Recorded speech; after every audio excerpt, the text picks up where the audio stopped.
여러분 반갑습니다. 반도체 오빠 차마세입니다.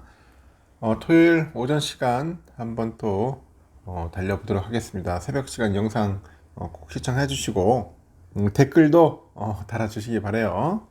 댓글도 달고 오늘은 또 비가 좀 주룩주룩 또 오네요.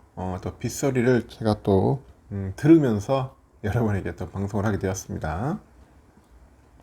오늘 새벽에 보니까 뉴욕 증시 예상대로 꺾이기 시작합니다. 이제 꺾이기 시작하는 것 같고, 특히 나스닥이 좀 꺾여요. 나스닥하고 반도체 꺾입니다.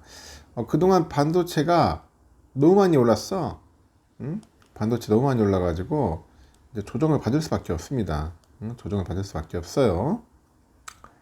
뉴욕 증시는 AI의 그 선두 주자인 엔비디아, 이 엔비디아가 하락세를 좀 보이다 보니까 기술주 투자 열기가 다소 뭔가 정체된 양상을 보였다고 합니다.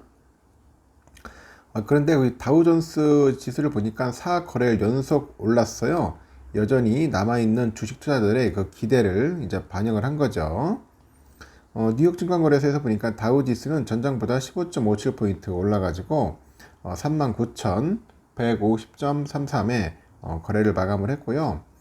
S&P 500은 전장보다 8.55포인트 내려서 5,464.62, 나스닥은 전장보다 32.23포인트 내려서 17,689.36을 나타냈습니다.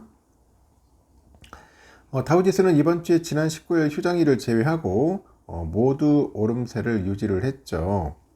하지만 S&P 500과 나스닥은 이번 주에 역대 최고치를 기록을 했으나 이거를 연속 마이너스를 기록합니다.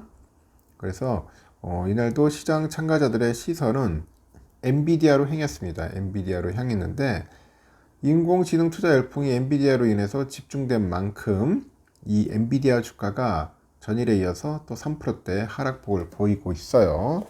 또 별로 안 좋습니다. 계속 빠지기 시작합니다. 주가 지수에 이제 부담이 됩니다. 주간 기준으로 봐도 엔비디아는 8주 연속 오름세를 보였는데 이제 9주 만에 이제 하락을 합니다.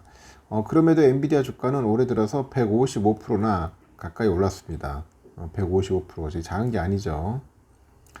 시장 참가자들은 AI하고 반도체 투자를 위한 기술주의 인기가 뭐 약간 주춤해졌지만은 이 본격적인 조정 장세가 나타날지 대한 그 의구심을 이제 나타내고 있고, 그동안 주가지수 고공 행진을 뒷받침하던 기술주 파트 쪽의 열기가 이제 가라앉다 보니 숨고르기 장세가 이어져요. 숨고르기 장세가 이어졌다. 그래서 이날은 주요 파생 상품 세 종이죠. 이 세 가지 종의 그 만기일이 겹치는 이른바 새 마녀의 날이었어요. 새 마녀의 날, 트리플 위칭 데이, 트리플 위칭 데이. 이에 따라서 시장 전체 거래량은 급증을 합니다. 새 마녀의 날은 주가 지수 선물과 주가 지수 옵션, 그리고 개별 주식 옵션 뭐 등등 해서 이 주요 파생 상품의 계약 만료일이 겹치는 날인데 3월, 6월, 9월, 12월 이 셋째 주 금요일에 해당됩니다. 셋째 주 금요일에 해당돼요. 미국 경제 지표는 엇갈린 양상을 보이는데요. 시장 참가자들은 금리 인하 힌트가 될 만한 경제 둔화 조짐을 현재 살피고 있다는 거죠.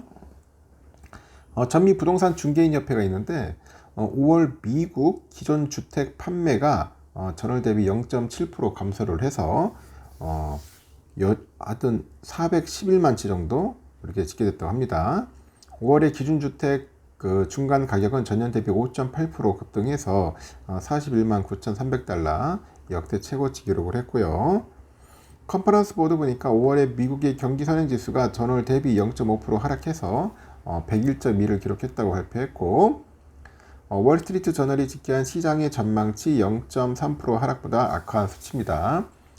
S&P 글로벌에 따르니까 6월 미국 서비스업 구매관리자 지수 PMI가 있는데 이게 55.1입니다. PMI가 55.1이고 이는 월가 시장의 전망치 54.0을 이제 웃돌았어요.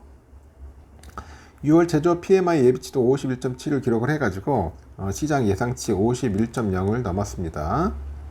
미국의 연방준비제도의 금리 인하 이 금리 인하의 경로의 전망에는 큰 변화가 없었다고 합니다.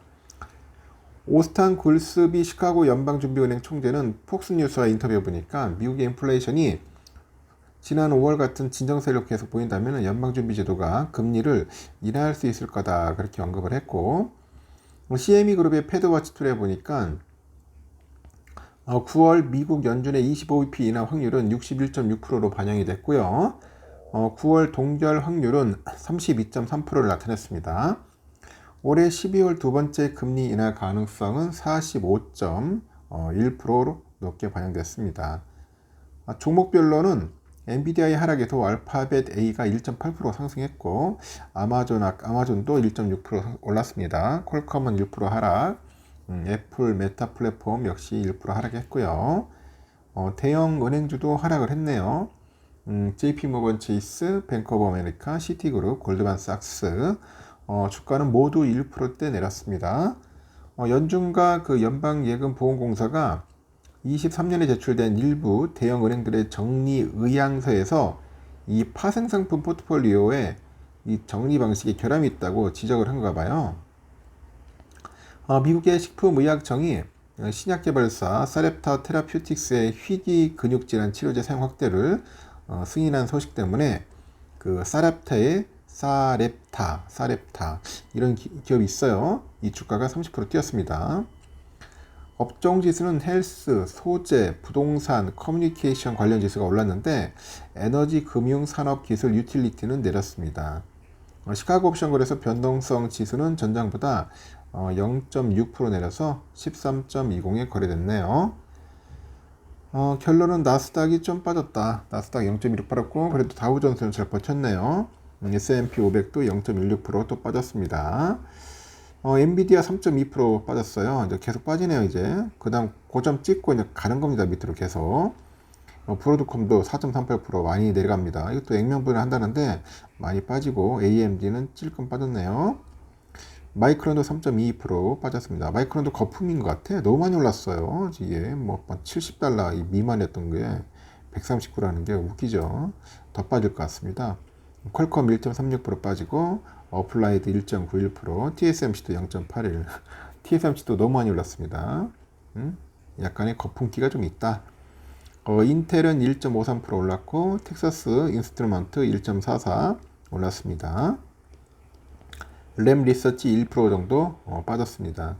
이제 거품기가 좀 빠질 겁니다. 그동안 너무 많이 올랐기 때문에 어느 정도 빠지면서 조정을 좀 받지 않을까 예상합니다. 월요일날 국장도 그렇게 썩 좋지는 않을 것 같아요. 반도체 섹터 참고하시기 바라고 즐거운 토요일 오전 시간 보내세요.